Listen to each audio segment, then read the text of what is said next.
நேற்று 2 பேர்த்தோட ஸ்கூல்லையுமே annual day. அதனாலவே படுத்து தூங்கிட்டு ஒரு 6:30க்கு எந்திரிக்கலாமே அப்படின்னு படுத்துட்டு இருந்தேன். சடனாக இவர் ஒரு 5:30க்கு காலையில் வந்துட்டு மருதமலை போல் இவங்க தூங்குட்ட நீ வரியான்னு கேட்டார். என்னன்னா அது திடீர்னு மருதமலைக்கு கூப்பிடுறாருன்ட்டு நானும் ஓகேன்னு சொல்லிட்டு சீக்கிரமாக எந்திரிச்சு குளிச்சு 6:30க்கெல்லாம் வீட்டிலேருந்து கிளம்பியாச்சு. கரெக்டாக நாங்கள் மருதமலை போய் ரீச் ஆகும்போது 7:10 ஆயிடுச்சு. போகிற வழியிலேயே ஐயனுக்கு பூ எல்லாமே வாங்கிட்டு போயாச்சு.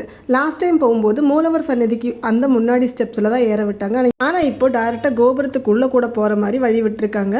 மூலவர் சன்னதிக்கிட்ட இருக்கிற ஸ்டெப்ஸில் கன்ஸ்ட்ரக்ஷன் ஒர்க் நடந்துட்டுருக்கு. சரி காலையில் 7 மணி தானே ஆச்சுன்னு போகிறதுக்குள்ளே நட சாத்திட்டு சீக்கிரம் வாங்கன்னு அங்கே ஒருத்தர் கூப்பிட்டுட்டே இருந்தாருங்களா.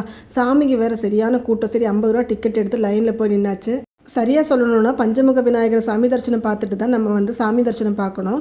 ஆனால் அது முடியல எங்களுக்கு. ஏன்னா நட சாத்திடுவாங்கன்னு சொன்னதுமே நாங்கள் டைரெக்டாக லைன்லேயே போய் ஜாயின் பண்ணியாச்சு. கரெக்டாக ஒரு 20 நிமிஷத்தில் சாமி தரிசனம் பார்த்து முடிச்சாச்சு.